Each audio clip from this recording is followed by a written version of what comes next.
यदि रावण शिव जी का इतना बड़ा भक्त था तो फिर सीता स्वयंवर में शिव धनुष क्यों नहीं उठा पाया। दोस्तों, ऐसा कहा जाता है कि अपने बल से रावण एक बार कैलाश पर्वत को उठा लिया था। तब शिवजी ने अपना एक पर कैलाश पर्वत पर रख दिए। तब रावण कैलाश पर्वत के नीचे दब गया और जिस कारण उसने शिवजी की भक्ति शुरू कर दी। और ऐसा कहा जाता है कि इस धनुष को उठाने के लिए शक्ति की आवश्यकता नहीं थी, बल्कि इसको उठाने के लिए अहंकार नहीं प्रेम की आवश्यकता थी। और रावण इस धनुष को उठाने आया तो उसके मन में बहुत ही अहंकार था। उसके मन में भगवान शिव के धनुष के प्रति सम्मान नहीं था और खुद के प्रति अहंकार ज्यादा था। इस धनुष को उठाने के लिए रावण जितना शक्ति लगता था उतना धनुष भारी हो जाता था और फिर रावण इस धनुष उठाने में असमर्थ रहा। लेकिन प्रभु राम को पहले से पता था कि यह शिवजी का धनुष है, इसलिए उन्होंने सम्मान के साथ धनुष को प्रणाम किया और धनुष को उठा लिए। राम जी के भक्त कमेंट में जय श्री राम जरूर लिखें। वासुकी और शेषनाग में सबसे शक्तिशाली कौन है? दोस्तों, वासुकी नाग भगवान शिव जी के गले में विराजमान रहते हैं। ऐसे देखा जाए तो वासुकी नाग शेषनाग नाग के छोटे भाई हैं। जब शेषनाग ने पाताल लोक छोड़कर वासुकी नाग को राजा बनाया गया और समुद्र मंथन के समय नाग ही मंदरांचल पर्वत पर रस्सी के काम आए थे। वासुकी नाग उन नागों में से एक है जिन्होंने उस हलहाल का सेवन किया था। शेषनाग भगवान विष्णु की सैया है। भगवान विष्णु हमेशा शेषनाग पर बैठे रहते हैं। शेषनाग कश्यप की पत्नी शत्रु के बेटे में से एक सबसे पराक्रमी और विष्णु भक्त थे। कहा जाता है कि शेषनाग की 1000 सीरत है,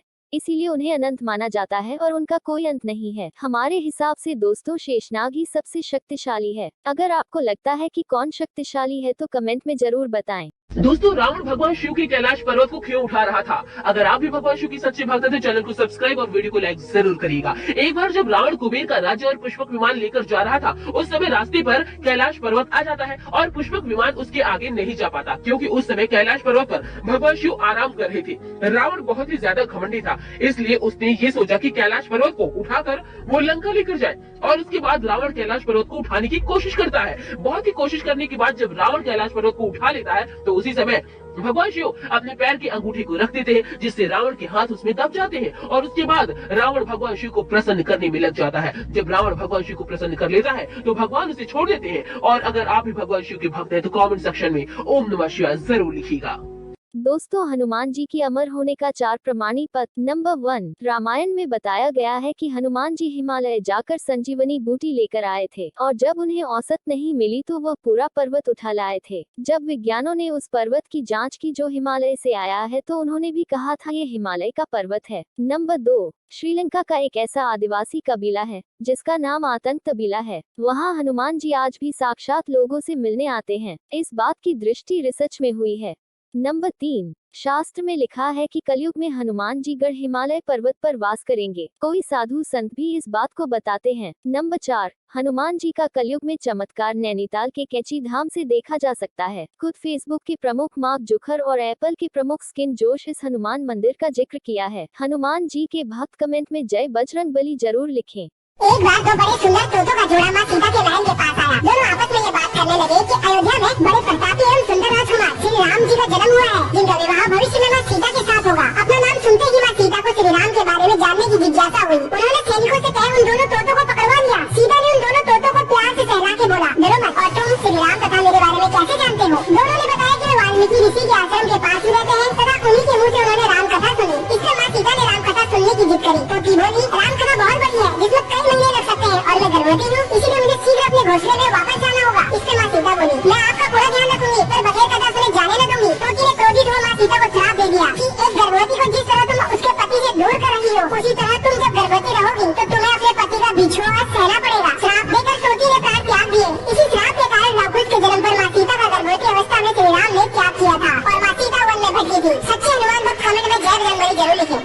दोस्तों, रावण भगवान शिव के कैलाश पर्वत को क्यों उठा रहा था? अगर आप भी भगवान शिव की सच्चे भक्त हैं तो चैनल को सब्सक्राइब और वीडियो को लाइक जरूर करिएगा। एक बार जब रावण कुबेर का राज्य और पुष्पक विमान लेकर जा रहा था, उस समय रास्ते पर कैलाश पर्वत आ जाता है और पुष्पक विमान उसके आगे नहीं जा पाता, क्योंकि उस समय कैलाश पर्वत पर भगवान शिव आराम कर रहे थे। रावण बहुत ही ज्यादा घमंडी था, इसलिए उसने ये सोचा कि कैलाश पर्वत को उठाकर वो लंका लेकर जाए। और उसके बाद रावण कैलाश पर्वत को उठाने की कोशिश करता है। बहुत ही कोशिश करने के बाद जब रावण कैलाश पर्वत को उठा लेता है तो उसी समय भगवान शिव अपने पैर की अंगूठी को रख देते हैं, जिससे रावण के हाथ उसमें दब जाते हैं। और उसके बाद रावण भगवान शिव को प्रसन्न करने में लग जाता है। जब रावण भगवान शिव को प्रसन्न कर लेता है तो भगवान उसे छोड़ देते हैं। आखिर भगवान शिव ने क्यों क्यों किया विष्णु जी के सभी पुत्रों का वध। दोस्तों शिव पुराण के अनुसार जब समुद्र मंथन के दौरान भगवान विष्णु ने मोहिनी रूप धारण करके सभी दानवों को अमृत पीने से रोक लिया, तब वे क्रोधित होकर देवताओं से युद्ध करने लगे, लेकिन अपनी हार देखते हुए वे पाताल लोक की ओर जाने लगे। तब भगवान विष्णु जी भी उनका पीछा करते हुए पाताल लोक पहुँच गए। वहाँ पर उन्होंने देखा कि दानवों की केद में कुछ अप्सराएं थी। तब विष्णु जी ने उन्हें मुक्त करा दिया, लेकिन अप्सराएं विष्णु जी के अनुपम रूप को देखकर मनमोहित हो गयी। तब विष्णु जी सभी अप्सराओं के पति बन गए और उन अप्सराओं से विष्णु जी के पुत्रों का जन्म हुआ, लेकिन उन सभी में राक्षसी गुण थे, जिसके कारण उन सभी ने तीनों लोकों में हाहाकार मचा दिया। तब सभी देवता परेशान होकर शिव जी के पास पहुँचे और उनसे मदद मांगी। तब शिव जी ने वृषभ अवतार धारण करके पाताल लोक पहुँचकर विष्णु जी के सभी पुत्रों का वध कर दिया। दोस्तों हमारे कमेंट सेक्शन में हर हर महादेव अवश्य लिखें।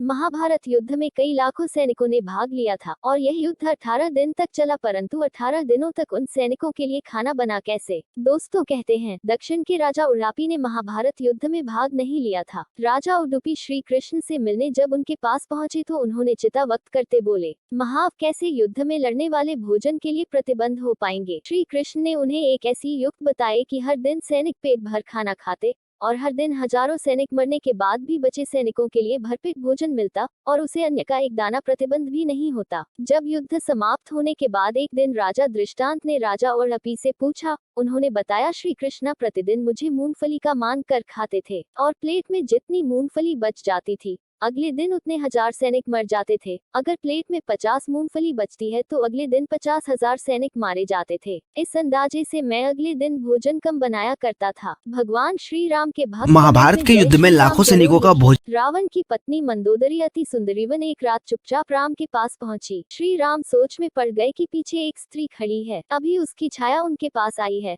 और प्रभु श्री राम तुरंत खड़े हो गए और पूछे, अरे माताजी का कौन है। हाथ जोड़कर मंदोदरी बोली, मैं मंदोदरी हूँ जिसके पति को आज आप मार डाले। माँ आप इतनी रात को क्यों, वह भी अकेले आई हैं। मंदोदरी बोली, देखने आई थी। राम चौंकते हुए बोले, मन आपने देखा क्या। वह बोली, रहे एक हमारा पति था जिस किसी स्त्री को देखता था तो उसे पर मोहित हो जाता, और एक राम आप हैं कि जो स्त्री की मात्र छाया को देखकर भी उसको माँ नाम से संबोधित करते हैं। दोस्तों हमारे राम कैसे थे, इनके लिए कमेंट में जय श्री राम जरूर लिखें। मरते हुए दुर्योधन ने श्री कृष्णा से क्या कहा था कि पांडव उन्हें देखते ही रह गए। दुर्योधन श्री कृष्ण से कहने लगा कि माधव तुमसे बड़ा पापी कोई नहीं है। तुमने अपनी माया से इस युद्ध में बड़े से बड़े योद्धा को छल से मरवा दिया और सत्यामा मारा गया, या झूठ बात फैलाकर तुमने गुरु द्रोणाचार्य को मरवाया और अपनी माया से सूर्य देव से छुपाकर तुमने चेतन को मरवाया, शेखाड़ी को खड़ा करके पितामह भीष्म को मरवाया और तुमने ही मेरे परम मित्र निहारिका को छल से मरवाया। इतना सुनकर श्री कृष्णा बोले,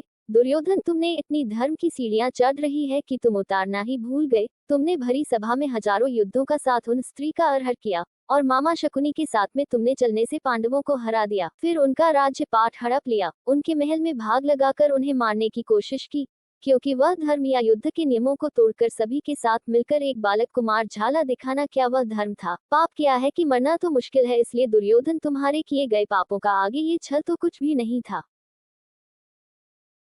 ऐसे तो हनुमान जी बाल ब्रह्मचारी हैं, पर आपको पता है कि उनका एक पुत्र भी था। एक बार वही ब्राह्मण राम और लक्ष्मण जी को बलि चढ़ाने के लिए पाताललोक ले गया। जब हनुमान जी को ये बात मालूम चला तब वह तुरंत पाताललोक पहुँचे। वहाँ पर उनका सामना एक विचित्र प्राणी से हुआ है जो आधा मानव और आधा मकर था। जब उसने हनुमान जी को अंदर जाने से रोका तब हनुमान जी कहते हैं, हट जा मूर्ख, तुम्हें पता है कि मैं कौन हूँ। वह कहता है कि क्या तुम जानते हो कि मैं कौन हूँ और मेरे पिता कौन है। हनुमान जी कहते हैं, कौन हो तुम। तो वह बोलता है, मैं मकर ध्वज हूँ, महाबली हनुमान का पुत्र। यह सुनकर हनुमान जी पूरे ऊपर से नीचे तक हिल गए। वह कहते हैं, मूर्ख, तुझे पता है कि तू क्या बोल रहा है। मैं ही हनुमान हूँ, मैं अखंड ब्राह्मणचारी हूँ, तो तू मेरा पुत्र कैसे हो सकता है। तब मकर ध्वज बताता है कि जब आप लंका दहन करने के बाद वापस जा रहे थे तब आपके पसीने के कुछ बूंद समुद्र में जाकर गिर गए। मेरी माँ जो एक मकड़ी थी उन्होंने उन बूंद को निगल लिया, जिसके कारण वह गर्भावस्था को प्राप्त हो गई। फिर कुछ समय के बाद मेरा जन्म हुआ और जन्म देते ही मेरी माँ एक गंधर्व कन्या में बदल गई और मुझे छोड़कर चल गई। हनुमान जी के भक्त कमेंट में जय बजरंग बली के जरूर लिखें। आखिर भूत प्रेत हनुमान जी से क्यों डरते हैं। भूत प्रेत अलग योनि योनि में प्रवेश करने वाली आत्मा होती है, जिससे हम नहीं देख सकते लेकिन वह हमें परेशान कर सकती है। हनुमान जी धरती पर एकमात्र ऐसे व्यक्ति हैं जो किसी भी लोक में जा सकते हैं और अपना चक्र अनुसार कोई भी रूप धारण कर सकते हैं। इसका वर्णन हमें रामायण में मिलता है, जिसके अनुसार बाल हनुमान जब सूर्य देव को खाने की कोशिश की तब देवराज इंद्र ने अपने बच्चों के प्रहार से उन्हें मूर्छित कर दिया था, पर वह देखकर पवन देव ने धरती से सभी हवा को खींच लिया। उसके कारण सभी जीव मरने लगे। पवन देव के गुस्से को देखकर सभी देवताओं ने हनुमान जी को ठीक करने के लिए उन्हें अलग अलग वरदान दिए, जिससे हनुमान जी और भी शक्तिशाली हो गए। इनमें उनका एक वरदान सबसे खास था, स्व शरीर किसी भी लोक में गवार कर लेना। प्रेत योनि की कोई भी योनि उनसे बच नहीं सकता, इसलिए कहते हैं भूत विचास नकट ना आवे,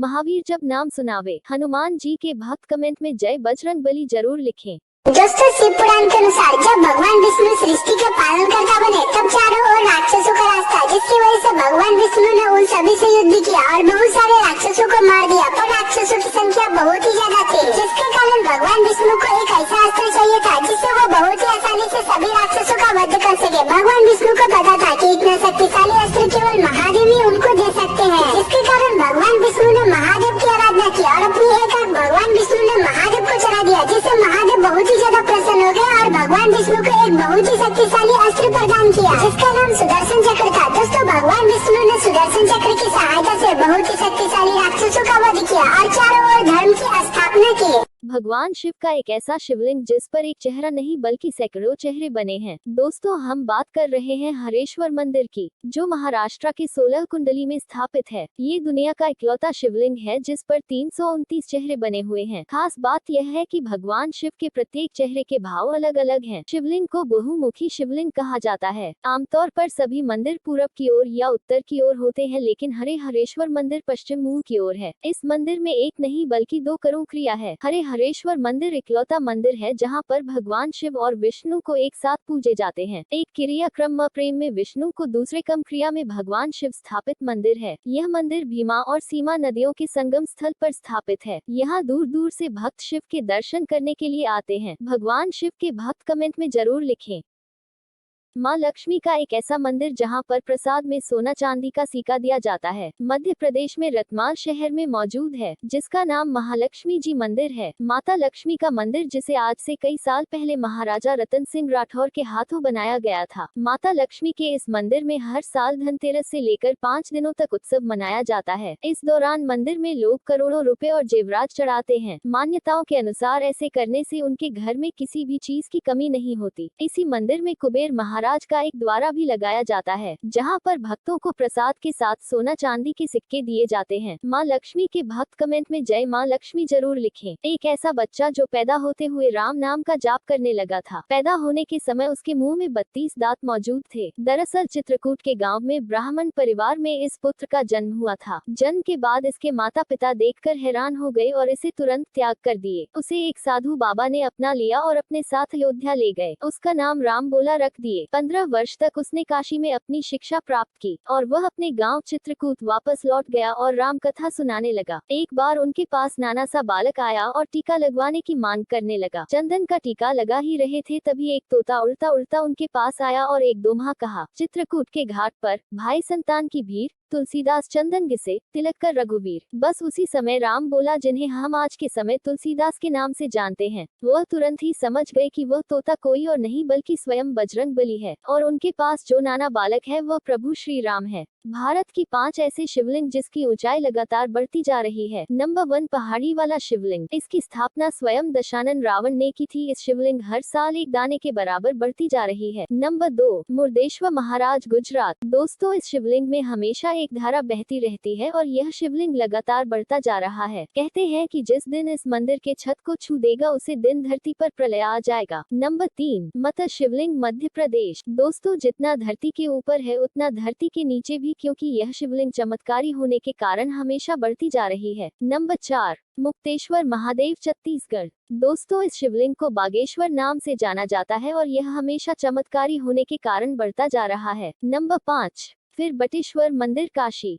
दोस्तों, यह एक स्वर्ग है जो सती युग में प्रकट हुआ था। ये शिवलिंग हमेशा संक्रांति पर तिल के दाने के समान चमत्कारी रूप से बढ़ता जाता है। भगवान शिव के भक्त कमेंट में हर हर महादेव जरूरी लिखें। तो एक बार एक अघोरी शिव प्रतिमा को अपने हाथों से भोजन खिलाते हुए बोला, भोले आज बहुत ताजी पूरियां घर से मांग कर लाया हूँ, जल्दी जल्दी खा ले। मंदिर के समीप खड़े लोगों ने जब ये देखा तो उनमें से एक बोला, अबे पागल, मूर्ति भला तेरी पूरी कैसे खा सकती है? मंदिर से हट और हमें पूजा करने दे। अघोरी हटी था और बोला, नहीं, मैं तो अपने भोले को खिला के ही जाऊंगा। तभी उस अघोरी ने अपने पास ही में पड़ा एक डंडा उठाया और बोला, भोला देख, अब बहुत हो गया, खाता है या मैं तुझे डंडे से पीटूं? इस पर मंदिर में खड़े उन लोगों ने जब ये देखा तो उस अघोरी की ही पिटाई कर दी। तभी खुद शिव भेष बदल वहाँ प्रकट हुए और उस अघोरी को बचाया। शिव ने उस अघोरी को अपना शिष्य बताया। तभी उस अघोरी को भी होश आ गया और उड़ते ही वो फिर से शिव मूर्ति को अपनी लाई पूरी खिलाने का प्रयास करने लगा और बोला, ठीक है बोला, तू हट कर रहा है ना, मैं भी हटी हूँ। जब तक तू इस पूरी को खाएगा नहीं, मैं तब तक अन्न का एक दाना भी ग्रहण नहीं करूंगा। तभी भीड़ में भेष बदल आए शिव ने जैसे ही अपना मुंह खोला, उस अघोरी के हाथ की पूरी गायब हो गई। वहाँ मौजूद उस अघोरी के इस चमत्कार को देख सभी लोग उससे माफी मांगने लगे और उन्हें तब जाकर भक्ति का असली मतलब समझ में आया। सच्चे शिव भक्त कमेंट में हर हर महादेव जरूर लिखें। आखिर महादेव का जन्म कैसे हुआ? दोस्तों, अलग अलग वेदों ग्रंथों में महादेव के अलग अलग जन्म के रहस्य के बारे में बताया गया है। जैसे कि विष्णु पुराण के अनुसार एक बार भगवान विष्णु विश्राम कर रहे थे, तब उनके माथे से एक तेज रोशनी निकली जिससे महादेव का जन्म हुआ। वहीं दूसरी कथा के अनुसार एक बार भगवान विष्णु और ब्रह्मदेव में बहुत ही बड़ा बहस छिड़ जाती है कि उन दोनों में से सर्वश्रेष्ठ कौन है। उन दोनों का झगड़ा छुड़ाने के लिए एक शिवलिंग प्रकट हुआ। उस शिवलिंग से आवाज आता है कि जो भी इस शिवलिंग का अंत ढूंढ लेगा वही सर्वश्रेष्ठ होगा। ब्रह्मदेव शिवलिंग का अंत ढूंढने के लिए ऊपर की ओर गए। ब्रह्मदेव ने लाखों आकाश गंगों प्राप्त कर दिए, तब भी ब्रह्मदेव को शिवलिंग का अंत नहीं मिला। वही भगवान विष्णु ने लाखों करोड़ों पताल लोगों को प्राप्त कर दिया, तब भी भगवान विष्णु को शिवलिंग का अंत नहीं मिला। भगवान विष्णु ने हार मान लिया, परंतु ब्रह्मदेव ने ये झूठ बोला कि उन्होंने शिवलिंग का अंत ढूंढ लिया है। जिसके पास शिवलिंग से महादेव प्रकट हुए और क्रोध में आकर ब्रह्मदेव का 5वां सिर काट दिए। इसके बाद भगवान विष्णु को सर्वश्रेष्ठ होने का वरदान मिला। भगवान शिव के भक्त कमेंट में हर हर महादेव जरूर लिखें। तो एक बार एक अघोरी शिव प्रतिमा को अपने हाथों से भोजन खिलाते हुए बोला, भोले आज बहुत ताजी पूरियां घर से मांग कर लाया हूँ, जल्दी जल्दी खा ले। मंदिर के समीप खड़े लोगों ने जब ये देखा तो उनमें से एक बोला, अबे पागल, मूर्ति भला तेरी पूरी कैसे खा सकती है? मंदिर से हट और हमें पूजा करने दे। अघोरी हटी था और बोला, नहीं, मैं तो अपने भोले को खिला के ही जाऊंगा। तभी उस अघोरी ने अपने पास ही में पड़ा एक डंडा उठाया और बोला, भोला देख, अब बहुत हो गया, खाता है या मैं तुझे डंडे से पीटूं? इस पर मंदिर में खड़े उन लोगों ने जब ये देखा तो उस अघोरी की ही पिटाई कर दी। तभी खुद शिव भेष बदल वहाँ प्रकट हुए और उस अघोरी को बचाया। शिव ने उस अघोरी को अपना शिष्य बताया। तभी उस अघोरी को भी होश आ गया और उड़ते ही वो फिर से शिव मूर्ति को अपनी लाई पूरी खिलाने का प्रयास करने लगा और बोला, ठीक है बोला, तू हट कर रहा है ना, मैं भी हटी हूँ। जब तक तू इस पूरी को खाएगा नहीं, मैं तब तक अन्न का एक दाना भी ग्रहण नहीं करूंगा। तभी भीड़ में भेष बदल आए शिव ने जैसे ही अपना मुंह खोला, उस अघोरी के हाथ की पूरी गायब हो गई। वहाँ मौजूद उस अघोरी के इस चमत्कार को देख सभी लोग उससे माफी मांगने लगे और उन्हें तब जाकर भक्ति का असली मतलब समझ में आया। सच्चे शिव भक्त कमेंट में हर हर महादेव जरूर लिखें। भगवान शिव का एक ऐसा शिवलिंग जिस पर एक चेहरा नहीं बल्कि सैकड़ों चेहरे बने हैं। दोस्तों, हम बात कर रहे हैं हरेश्वर मंदिर की, जो महाराष्ट्र के 16 कुंडली में स्थापित है। ये दुनिया का इकलौता शिवलिंग है जिस पर 329 चेहरे बने हुए हैं। खास बात यह है कि भगवान शिव के प्रत्येक चेहरे के भाव अलग अलग हैं। शिवलिंग को बहुमुखी शिवलिंग कहा जाता है। आमतौर पर सभी मंदिर पूरब की ओर या उत्तर की ओर होते हैं, लेकिन हरेश्वर मंदिर पश्चिम मुंह की ओर है। इस मंदिर में एक नहीं बल्कि 2 करोड़ क्रिया है। हरेश्वर मंदिर इकलौता मंदिर है जहां पर भगवान शिव और विष्णु को एक साथ पूजे जाते हैं। एक क्रिया क्रम प्रेम में विष्णु को दूसरे क्रम क्रिया में भगवान शिव स्थापित मंदिर है। यह मंदिर भीमा और सीमा नदियों के संगम स्थल पर स्थापित है। यहाँ दूर दूर से भक्त शिव के दर्शन करने के लिए आते हैं। भगवान शिव के भक्त कमेंट में जरूर लिखें।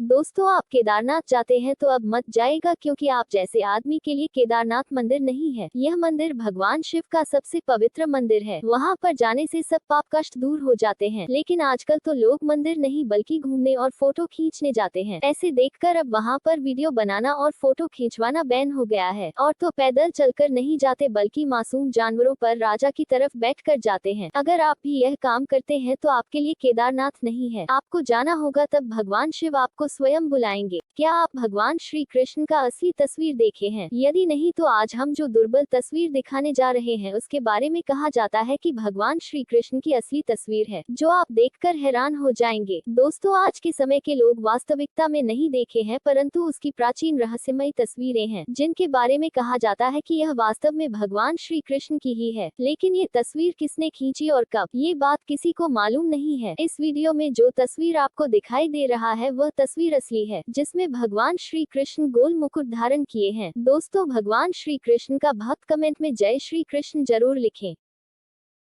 आखिर क्यों श्री राम के चरण पड़ते ही इस नदी के पानी में पड़ गए कीड़े। दोस्तों, श्री राम के दर्शन से पहले सबरी हर रोज अपनी कुटिया की झाड़ू से ढंग से सफाई किया करती, ताकि जब भी श्री राम दर्शन देने आए तो उनके पैरों में गंदगी न लगे। एक बार जब सबरी झाड़ू लगा रही थी तो थोड़ी सी धूल उड़ एक ऋषि पे पड़ गई, जो उसी समय स्नान करके आए थे। ऋषि ने सबरी को डांटते हुए कहा, दुष्ट औरत, तेरी वजह से मैं अपवित्र हो गया, और पुनः नदी में स्नान को गए। परंतु इस बार जैसे ही ऋषि ने नदी में कदम रखे तो उस नदी में कीड़े पड़ गए और वह लाल हो गई। ऋषियों ने सोचा ये सब सबरी के कारण ही हुआ है, तथा जब कभी श्री राम आएंगे तो उनके चरणों से इस नदी को फिर से पवित्र कर देंगे। कई सालों बाद जब श्री राम सबरी को दर्शन देने आए तो ऋषियों ने भी श्री राम को उस नदी में चरण रखने को कहा, परंतु जैसे ही श्री राम के चरण उस नदी में पड़े तो नदी में और बड़े कीड़े हो गए और वह और भी ज्यादा लाल हो गई। तब श्री राम ने सबरी को बुलाकर उनके चरण नदी में रखवाए और वह नदी फिर से पहले की तरह पवित्र और साफ सुथरी हो गई। दोस्तों, श्री राम अपने भक्तों के लिए भले ही अपना मान कम कर दे, पर भक्तों का मान जरा भी कम नहीं होने देते। इसी बात पे कमेंट में जय श्री राम जरूर लिखें। आखिर भगवान शिव शेर की खाल क्यों पहनते हैं? एक पौराणिक कथा के अनुसार जब भगवान विष्णु ने हिरण्यकश्यप को मारने के लिए नरसिंह अवतार लिया, जिसमें वे आधे नर और आधे सिंह थे, तब वे महादेव को एक खास उपहार देना चाहते थे। परंतु हिरण्यकश्यप का वध करने के पश्चात भी भगवान नरसिंह शांत नहीं हो रहे थे। उनके उग्र रूप से तीनों लोकों में हाहाकार मचने लगा। तब सभी देवता इस समस्या के समाधान के लिए महादेव के पास पहुँचे। तब महादेव ने नरसिंह रूप को शांत करने के लिए भयानक सर्प अवतार धारण कर लिया और उन्होंने भगवान नरसिंह को अपने पंजे में उठा लिया और अपनी चोट से वार करने लगी। इस वार से घायल होकर भगवान नरसिंह ने अपना शरीर त्यागने का निर्णय किया और भगवान शिव से निवेदन किया कि वे अपने आसन के रूप में नरसिंह की चर्म को स्वीकार कर ले। और इसके बाद नरसिंह भगवान विष्णु में मिल गए और भगवान शंकर ने इनकी चर्म को अपना आसन बना लिया। और दोस्तों, तभी से महादेव हमेशा इस बाघ की खाल पर विराजते हैं। कलयुग के 5 ऐसे सत्य जिन्हें भगवान श्री कृष्ण ने पहले ही बता दिया था। भगवान श्री कृष्ण पांचों पांडव को जंगल में भेजो और उनसे पूछा, तुमने जंगल में क्या देखा? युधिष्ठिर ने कहा, मैंने 2 सूंड वाला हाथी देखा। तब श्री कृष्ण ने कहा, कलयुग में ऐसे लोग राज करेंगे जो दोनों ओर से शोषण करेंगे। अर्जुन ने कहा, मैंने एक पक्षी देखा जिसके पंख पर वेद लिखे थे, लेकिन वह मांस खा रही थी। तब श्री कृष्ण ने कहा, कलयुग में ऐसे लोग रहेंगे जो बड़े ज्ञानी कहलाएंगे, लेकिन उनका आचरण राक्षसों जैसा होगा। भीम ने कहा कि एक गाय अपने बछड़े को इतना चाटती है कि बच्चा लहूला हो जाता है। तब श्री कृष्ण ने कहा कि कलयुग में माँ बच्चों के लिए मेका ममता इतना बढ़ जाएगा कि उन्हें अपने विकार का अवसर नहीं मिलेगा। सहदेव ने कहा कि मैं 5 कुएं देखा जिनमें से एक कुआं खाली था। इस पर श्री कृष्ण कहते हैं कि लोग फालतू की चीज में अपना ज्यादा पैसा खर्च करेंगे, लेकिन वह नहीं देखेंगे कि पड़ोस में कोई भूखा रह रहा है। नकुल ने कहा, एक पहाड़ पर से बहुत बड़ा पत्थर सभी पेड़ पौधों को तोड़ रहा है, लेकिन वह छोटा पेड़ से टकराकर रुक गया। इस पर श्री कृष्ण भगवान विष्णु का सबसे शक्तिशाली अवतार कौन था? दोस्तों, भगवान विष्णु ने तो बहुत सारी शक्तिशाली अवतार लिए थे, परंतु 5000 साल पहले श्री कृष्ण भगवान विष्णु के सबसे शक्तिशाली अवतार थे। बहुत सारे वेदों के साथ श्री कृष्ण भगवान विष्णु के अवतार नहीं थे, बल्कि स्वयं परमपिता परमेश्वर हरि नारायण के अवतार थे। भगवान विष्णु ने अब तक जितना अवतार लिया था उनमें से भगवान श्री कृष्ण एक ऐसे थे जिन्हें अपने पूरे शक्तियों का ज्ञान था, नहीं तो दूसरे सारे भगवानों को अंत में ही पता चलता था। भगवान श्री कृष्ण धरती पर पापियों के अंत के लिए जन्म लिए थे, जिसके कारण महाभारत जैसा भयानक युद्ध को रचा, पर वह अस्त्र नहीं उठाए, क्योंकि भगवान श्री कृष्ण भली भांति जानते थे अगर वह शस्त्र उठाएंगे तो कुछ सैकड़ों में महाभारत खत्म कर देंगे। दोस्तों, श्री कृष्ण के भक्त कमेंट में जय श्री कृष्ण जरूर लिखें। आखिर भगवान श्री कृष्ण कैसे दिखते थे? ज्यादातर लोग भगवान श्री कृष्ण को श्याम रंग के मानते थे। श्याम रंग यानी कि कुछ कुछ काला कुछ कुछ नीला, लेकिन श्री कृष्ण का रंग न तो कल था न तो नीला, बल्कि उनका रंग श्यामल रंग का था, यानी कि कुछ काला नीला और सफेद रंग का मिश्रित रंग था। साथ ही उनके कुबेले बाल थे और कमल रंग से युक्त थे। उनके शरीर कोमल यानी कि लड़कियों के समान मृदुल था, लेकिन जब वह युद्ध लड़ते थे तो उनका शरीर पत्थर की तरह कठोर हो जाता था। इसका मतलब यह है कि भगवान श्री कृष्ण अपने शरीर को किसी रंग रूप में डालना जानते थे, और यही गुण कर्ण और द्रौपदी से मिलती है। भगवान श्री कृष्ण देखने में बड़े ही मनमोहन थे और उनके शरीर से एक मंत्र गंध आती थी। यही खूबी द्रौपदी में भी थी, इससे प्रति लोग आकर्षित हो जाते थे। भगवान श्री कृष्ण जब अपना शरीर त्याग किया था तब उनके शरीर में एक भी सफेद बाल नहीं थे, नहीं उनके चेहरे पर एक भी झुर्रियां पड़ी थी, यानी कि वह 119 वर्ष में एक युवा के जैसे लगते थे। माँ लक्ष्मी का एक ऐसा मंदिर जहाँ पर प्रसाद में सोना चांदी का सिक्का दिया जाता है, मध्य प्रदेश में रतमाल शहर में मौजूद है, जिसका नाम महालक्ष्मी जी मंदिर है। माता लक्ष्मी का मंदिर, जिसे आज से कई साल पहले महाराजा रतन सिंह राठौर के हाथों बनाया गया था। माता लक्ष्मी के इस मंदिर में हर साल धनतेरस से लेकर 5 दिनों तक उत्सव मनाया जाता है। इस दौरान मंदिर में लोग करोड़ों रुपए और जेवरात चढ़ाते हैं। मान्यताओं के अनुसार ऐसे करने से उनके घर में किसी भी चीज की कमी नहीं होती। इसी मंदिर में कुबेर महाराज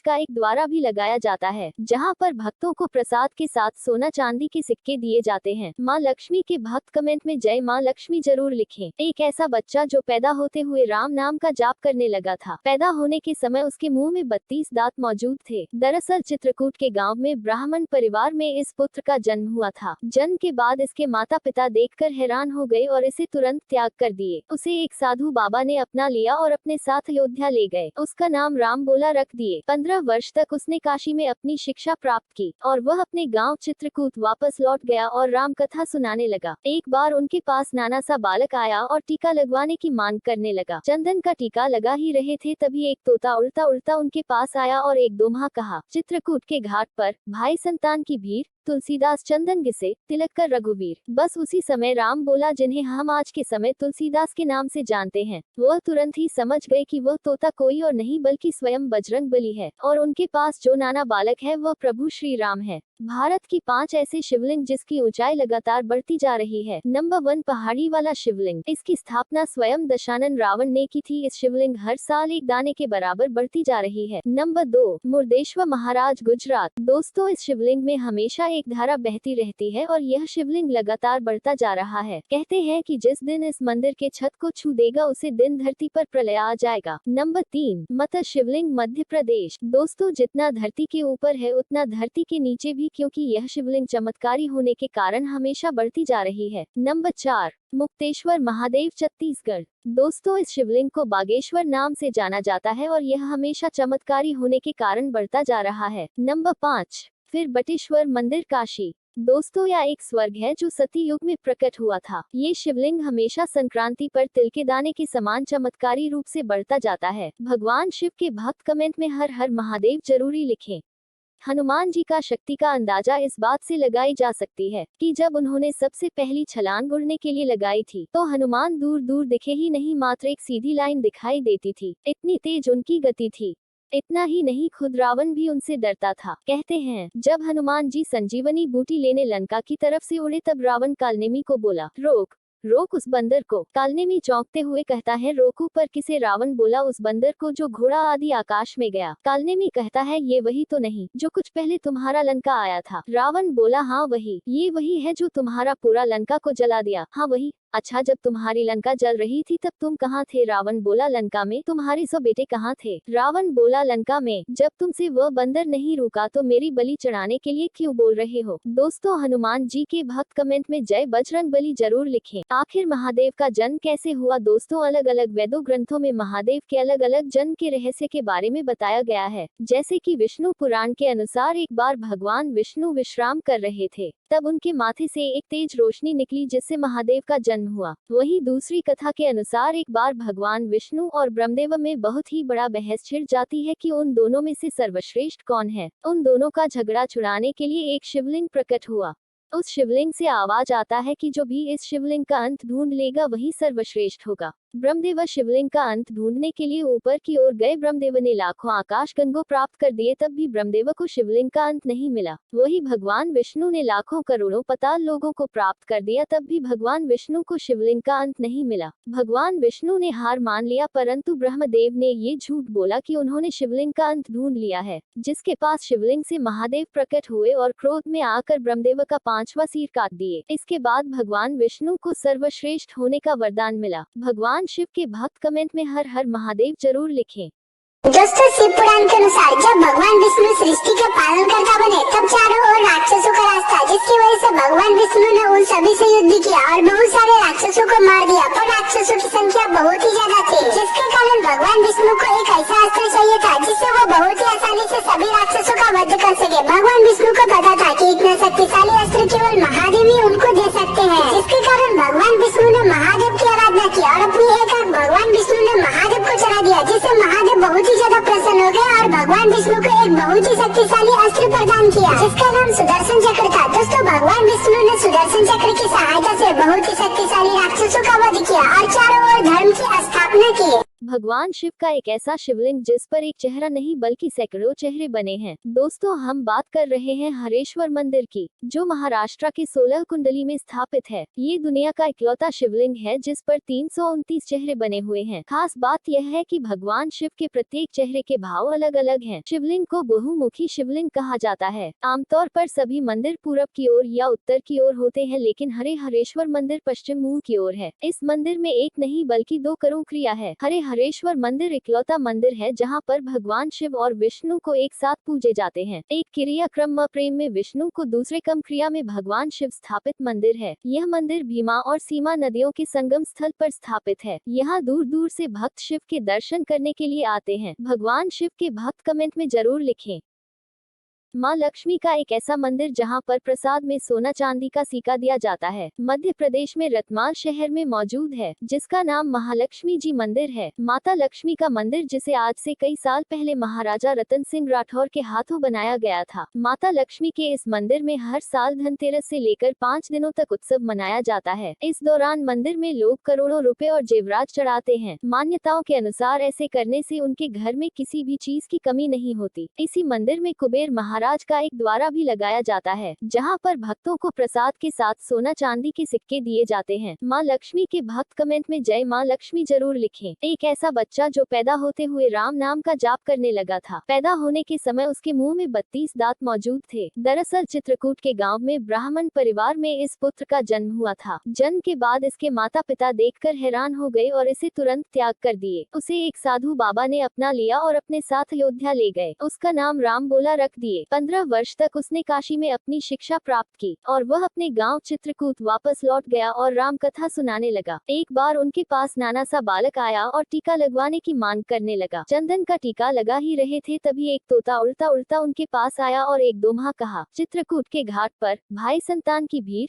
तुलसीदास चंदन घिसे, तिलक कर रघुवीर। बस उसी समय राम बोला, जिन्हें हम आज के समय तुलसीदास के नाम से जानते हैं। वह तुरंत ही समझ गए कि वह तोता कोई और नहीं बल्कि स्वयं बजरंग बली है और उनके पास जो नाना बालक है वह प्रभु श्री राम है। भारत की 5 ऐसे शिवलिंग जिसकी ऊंचाई लगातार बढ़ती जा रही है। नंबर 1 पहाड़ी वाला शिवलिंग। इसकी स्थापना स्वयं दशानन रावण ने की थी। इस शिवलिंग हर साल एक दाने के बराबर बढ़ती जा रही है। नंबर 2 मुर्देश्वर महाराज गुजरात। दोस्तों इस शिवलिंग में हमेशा एक धारा बहती रहती है और यह शिवलिंग लगातार बढ़ता जा रहा है। कहते हैं कि जिस दिन इस मंदिर के छत को छू देगा उसे दिन धरती पर प्रलय आ जाएगा। नंबर 3 मत शिवलिंग मध्य प्रदेश। दोस्तों जितना धरती के ऊपर है उतना धरती के नीचे भी, क्योंकि यह शिवलिंग चमत्कारी होने के कारण हमेशा बढ़ती जा रही है। नंबर 4 मुक्तेश्वर महादेव छत्तीसगढ़। दोस्तों इस शिवलिंग को बागेश्वर नाम से जाना जाता है और यह हमेशा चमत्कारी होने के कारण बढ़ता जा रहा है। नंबर 5 फिर बटेश्वर मंदिर काशी। दोस्तों यह एक स्वर्ग है जो सती युग में प्रकट हुआ था। ये शिवलिंग हमेशा संक्रांति पर तिल के दाने के समान चमत्कारी रूप से बढ़ता जाता है। भगवान शिव के भक्त कमेंट में हर हर महादेव जरूरी लिखें। तो एक बार एक अघोरी शिव प्रतिमा को अपने हाथों से भोजन खिलाते हुए बोला, भोले आज बहुत ताजी पूरियां एक घर से मांग कर लाया हूँ, जल्दी जल्दी खा ले। मंदिर के समीप खड़े लोगों ने जब ये देखा तो उनमें से एक बोला, अबे पागल, मुट्ठी भर तेरी पूरी कैसे खा सकती है? मंदिर से हट और हमें पूजा करने दे। अघोरी हटी था और बोला, नहीं मैं तो अपने भोले को खिला के ही जाऊंगा। तभी उस अघोरी ने अपने पास ही में पड़ा एक डंडा उठाया और बोला, भोला देख अब बहुत हो गया, खाता है या मैं तुझे डंडे से पीटूं? इस पर मंदिर में खड़े उन लोगों ने जब ये देखा तो उस अघोरी की ही पिटाई कर दी। तभी खुद शिव भेष बदल वहाँ प्रकट हुए और उस अघोरी को बचाया। शिव ने उस अघोरी को अपना शिष्य बताया। तभी उस अघोरी को भी होश आ गया और उड़ते ही वो फिर से शिव मूर्ति को अपनी लाई पूरी खिलाने का प्रयास करने लगा और बोला, ठीक है बोला, तू हट कर रहा है ना, मैं भी हटी हूँ। जब तक तू इस पूरी को खाएगा नहीं, मैं तब तक अन्न का एक दाना भी ग्रहण नहीं करूंगा। तभी भीड़ में भेष बदल आए शिव ने जैसे ही अपना मुख खोला, उस अघोरी के हाथ की पूरी गायब हो गई। वहाँ मौजूद उस अघोरी के चमत्कार को देख सभी लोग उससे माफी मांगने लगे और उन्हें तब जाकर भक्ति का असली मतलब समझ में आया। सच्चे शिव भक्त कमेंट में हर हर महादेव जरूर लिखें।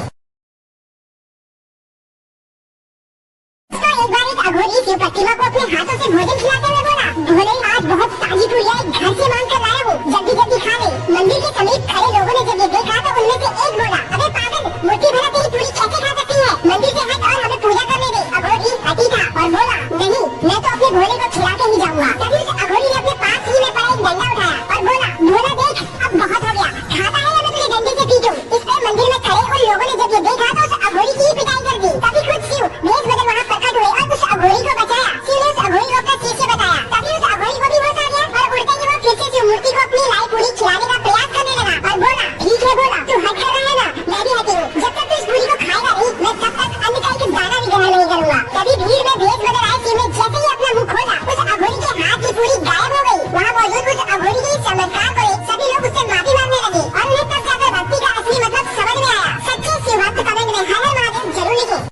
भगवान शिव का एक ऐसा शिवलिंग जिस पर एक चेहरा नहीं बल्कि सैकड़ों चेहरे बने हैं। दोस्तों, हम बात कर रहे हैं हरेश्वर मंदिर की, जो महाराष्ट्र के 16 कुंडली में स्थापित है। ये दुनिया का इकलौता शिवलिंग है जिस पर 329 चेहरे बने हुए हैं। खास बात यह है कि भगवान शिव के प्रत्येक चेहरे के भाव अलग अलग हैं। शिवलिंग को बहुमुखी शिवलिंग कहा जाता है। आमतौर पर सभी मंदिर पूरब की ओर या उत्तर की ओर होते हैं, लेकिन हरेश्वर मंदिर पश्चिम मुंह की ओर है। इस मंदिर में एक नहीं बल्कि 2 करोड़ क्रिया है।